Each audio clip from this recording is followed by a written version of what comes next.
Coucou, un nouveau tuto? Oui, celui-là, il est un petit peu plus avancé que les précédents que j'ai pu faire. Pourquoi il est plus avancé? C'est parce que c'est déjà un outil, un panneau qui existe dans les éditions supérieures du logiciel seulement. C'est quoi les calques? Eh bien, c'est un système de sandwich avec des couches. Ce sont des couches. En anglais, ils disent des layers, c'est-à-dire effectivement des couches. En français, on utilise le mot calque parce que ça se réfère à ces calques qu'on utilise quelquefois pour aller retracer au-dessus de quelque chose sans toucher ce qu'il y a en dessous. Eh bien, c'est un petit peu l'idée qu'on va avoir avec cet outil-là. Et ça faisait longtemps qu'on me demandait de le faire. Et ça faisait longtemps que j'avais envie aussi de le faire. Et là, j'ai décidé de m'y atteler et de vous montrer tout ça. Sans plus tarder, on va dans le logiciel.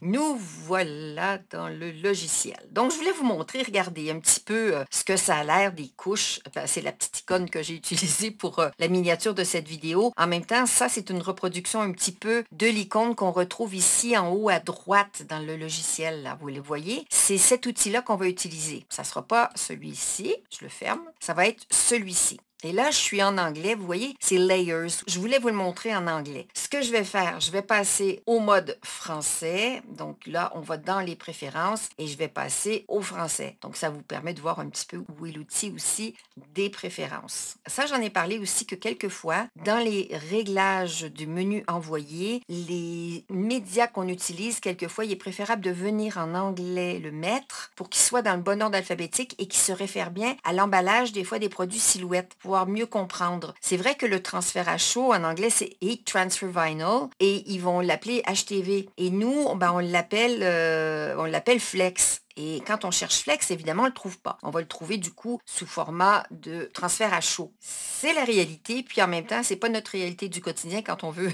acheter notre produit. On l'appelle toujours Flex. Flex, c'est Thermoflex, hein, le vrai terme. C'est pour ça qu'on l'appelle Flex en raccourci. OK, je viens de me mettre en français. J'avais envie aussi de vous montrer ça. J'en profite. Hein. Voilà, donc je vais faire OK. Et là, mon logiciel passe en français. Vous voyez bien calque. Les calques, c'est quelque chose comme ça. Ce sont des différentes couches. Ma couche du bas, ça serait la bleue foncée. J'aurais un bleu un petit peu plus clair en dessous et le plus clair au-dessus. Ça montre vraiment ces différentes couches qu'on peut faire. Moi, personnellement, les calques, je m'en sers pour 2-3 choses. Quand on fait des lightbox, c'est super intéressant et je vous montrerai aussi pourquoi. Et également, quand je veux m'aligner, si j'ai envie de suivre un motif qui est en dessous sans qu'il bouge quand je travaille dessus, ça aussi, je vais m'en servir. On va aller créer un nouveau dossier. Je vais laisser mon panneau calque ouvert. Ma mise en page, je vais me mettre en 12 par 12, c'est-à-dire 30 par 30. Et ça, je vais le fermer, j'en ai plus besoin. Donc, je répète, le panneau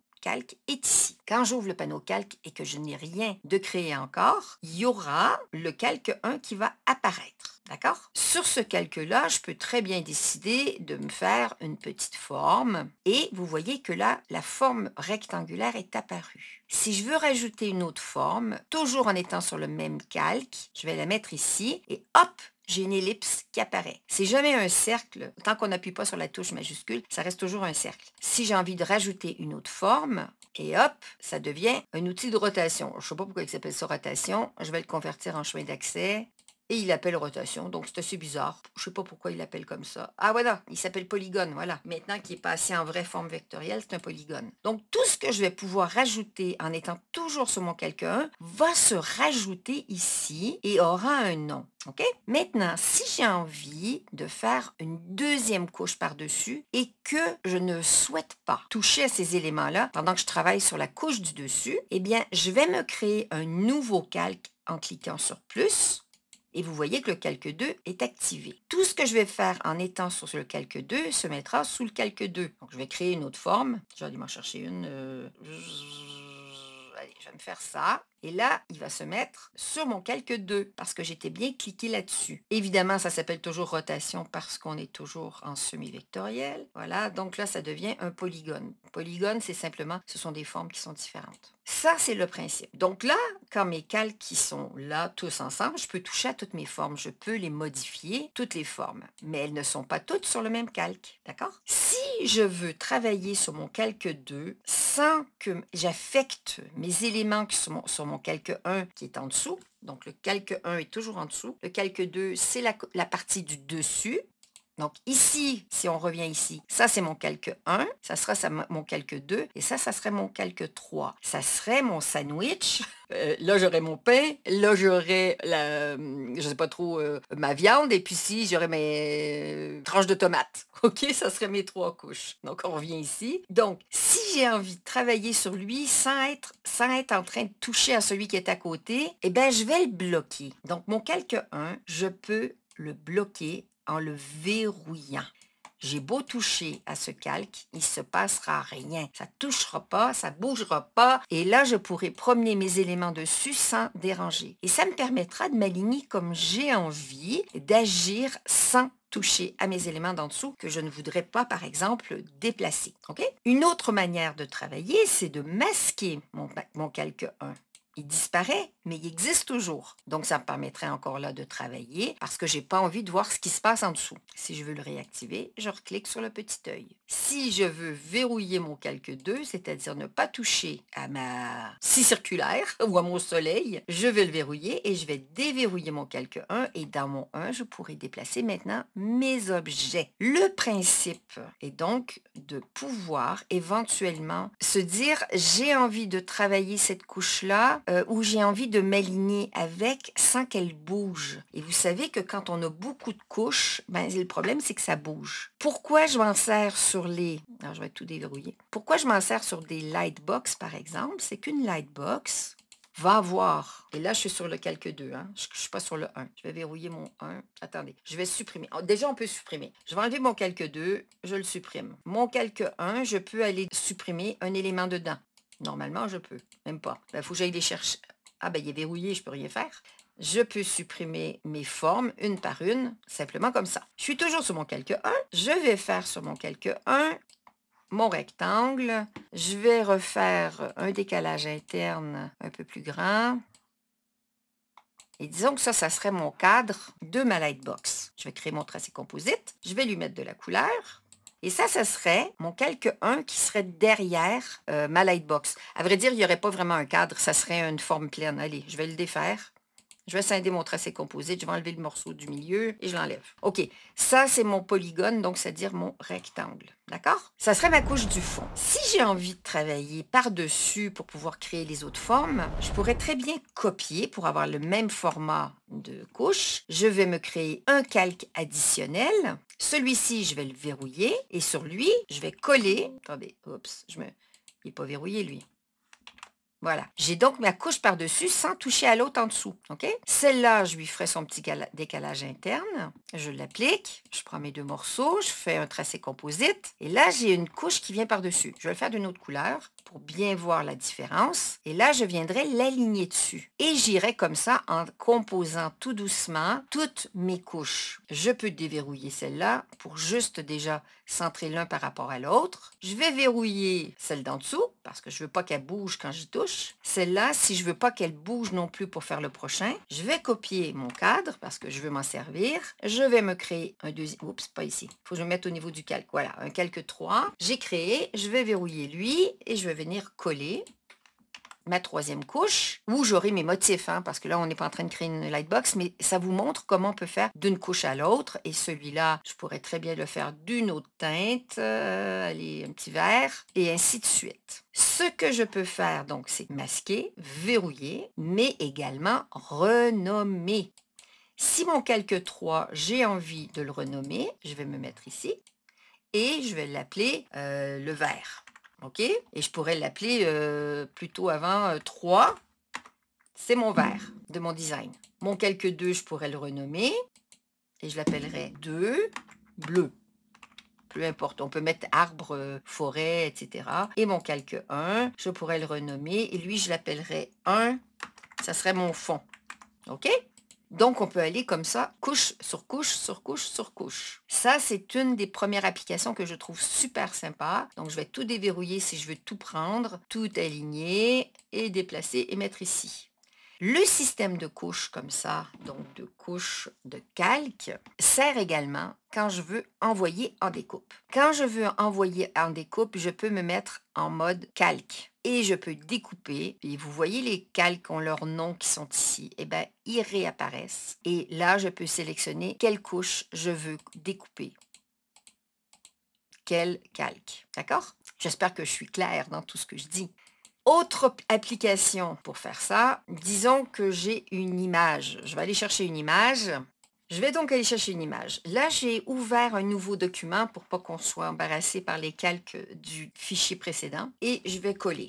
Ça, c'est mon calque 1. Et lui, il voit un polygone et c'est une paire de lunettes. Si j'avais envie de créer une paire de lunettes sans passer par la vectorisation, ou si j'ai envie de faire des motifs que je voudrais rajouter en découpe que je viendrais coller sur une paire de lunettes que je veux faire. Voyons, c'est un déguisement qu'on a envie de se faire. On a envie de se faire une paire de lunettes et puis dessus, je voudrais mettre des fleurs, par exemple. OK? Donc, ce que je peux faire, c'est que mes lunettes sont ici. Ce calque-là, je peux l'appeler lunettes. Donc, c'est ma couche 1.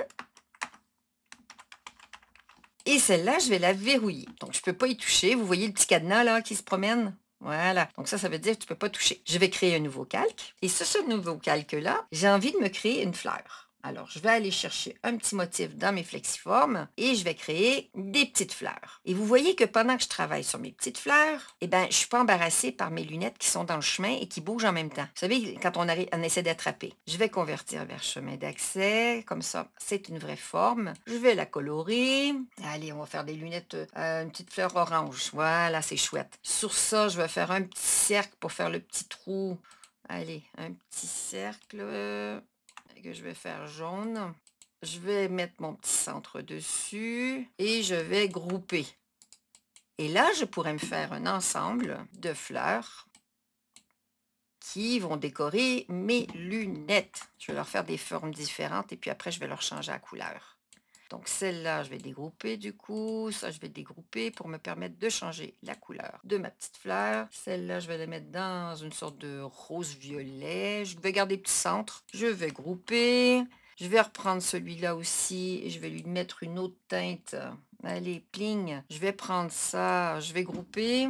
Je peux prendre l'ensemble aussi puis enlever mon contour rouge si j'ai pas envie de voir la couleur pour voir ce que ça va donner en résultat final. Et je vais m'amuser à placer mes éléments où j'en ai envie. Voilà. Et là, ça me donnerait mon petit design que j'ai envie de faire. Et là, pendant ce temps-là, vous voyez que les lunettes viennent pas m'enquiquiner. Si j'ai envie de venir retravailler après sur les lunettes, je peux. Ça, c'est une application. J'en ai même une troisième qui me vient à l'idée. Ce serait, donc je vais enlever, je vais plutôt verrouiller mes petites fleurs. Et si j'ai envie de m'inspirer d'une forme, d'une image, d'une photo, je verrouille l'image et là, je peux simplement, avec mon trait, dessiner. Je vais créer un autre calque, hein, sinon il ne voudrait pas me laisser faire, bien sûr. Je vais utiliser ça et là, je vais tracer éventuellement une forme. Et vous voyez que ça ne vient pas m'enquiquiner à se déplacer, à bouger quand j'essaie de l'accrocher. Je peux aller jusque là. Je pourrais me dire, oui, mes lunettes, je veux que ça aille là. Tac. Vous voyez, on fait...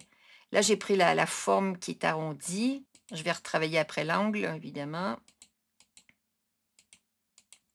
Je vous fais ça assez grossièrement. Et puis là, je rejouerai sur mes points, sur mes angulations. Hop, là. Là, celui-là, je vais rajouter là. Je vais l'amener ici. Lui, je vais le mettre là, etc., etc. Donc, vous voyez que le calque, c'est vraiment un outil fantastique qui nous permet de travailler sans se faire, donc je te disais depuis tout à l'heure, enquiquiner par ce qui se passe en dessous. C'est tout le principe du calque. Et ensuite, je peux très bien décider d'envoyer en découpe que les parties qui m'intéressent en fonction du calque, toujours avec le calque. Et là, je pourrais dire mon calque 3, je ne le veux pas, donc vous voyez qu'il disparaît. Je ne veux pas mon calque 2, les fleurs disparaissent. Qu'est-ce qui me reste? Il me reste les lunettes. Bon, elles ne sont pas vectorisées, donc elles n'ont pas de ligne de découpe, hein, mais je pourrais du coup faire autre chose. Je pourrais très bien à ce moment-là les vectoriser, j'ai un contour, etc., etc. Voilà, c'est ce que je voulais vous raconter aujourd'hui sur les calques. Super outil. Évidemment, Silhouette Studio au top. Alors les calques, ça vous plaît? Si cette vidéo vous a plu, n'hésitez pas à me faire un petit pouce pour m'encourager. J'adore vous faire des petits tutos et que ça illumine votre créativité, votre imagination. Mettez-moi dans les commentaires vos questions, vos commentaires généraux. Qu'est-ce que vous en avez pensé? Comment vous pensez utiliser cet outil-là? Et puis, un petit abonnement, une petite activation de cloche, ça aide aussi pour être tenu au courant des prochains tutos. Et écoutez, d'ici la prochaine, je vous fais plein de gros bisous et je vous dis à très bientôt pour un prochain tuto. Au revoir.